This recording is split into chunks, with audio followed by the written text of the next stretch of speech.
Hello everyone, I'm back again with a very good and challenging question in chapter 1. Question 34. A 2 times 10 to the power 3 kilogram car rounds a circular turn of a radius 20 meter. If the road is flat and the coefficient of static friction between the tires and the road is 0.7, how fast can the car go without skidding? Okay, pay attention and listen carefully, please. In this question, as you can see in this picture, when a car is moving in a circular path, the force that provides the centripetal force for this car is static frictional force. The static frictional force provides the centripetal force of this car, so it means that Fc is equal to Fs. Okay? And as you know, the gravitational force is equal to the normal force. Why? Because the car stays on the road. Okay, so Fg is equal to Fn. As you learned in grade 11 about the coefficient of static friction, which is equal to mu s, maximum static frictional force, divided by the normal force. Okay, as I mentioned, the centripetal force in that case is equal to Fs. So instead of Fs, we have to write down what? Fc. Why? Because Fs is equal to Fc.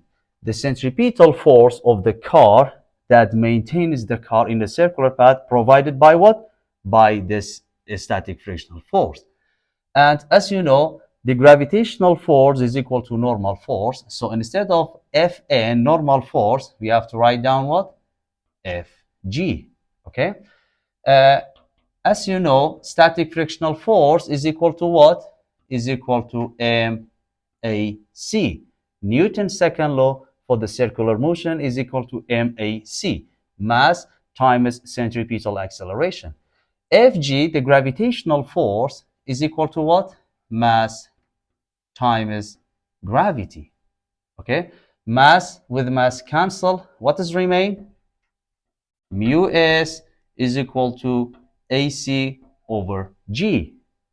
As the question says, how fast can the car go without skidding? It means that what is unknown? The speed of the car, which is tangential speed.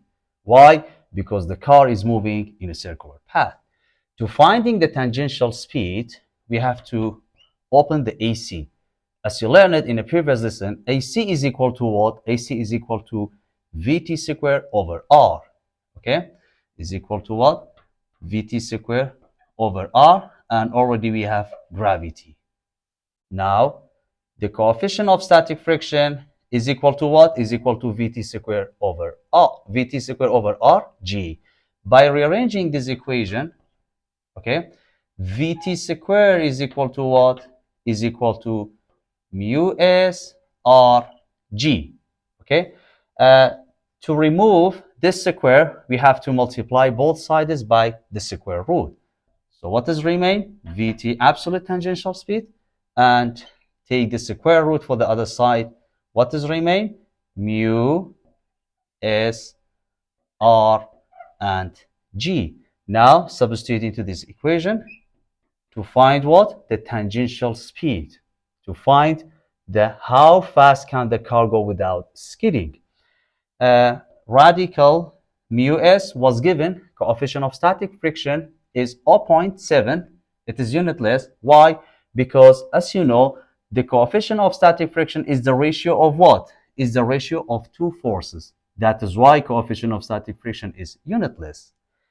Mu s was given 0.7 times r, the radius of the circular path of the car is 20 meter times 20 times gravity, as you know, it's constant, 9.81. So the tangential speed of the car is equal to what? By calculator, 0.7 times 20 times 9.81, and the radical is equal to 11.7 meter per second. So this is the tangential speed of the car. Okay, so that's all for today. Thanks for listening.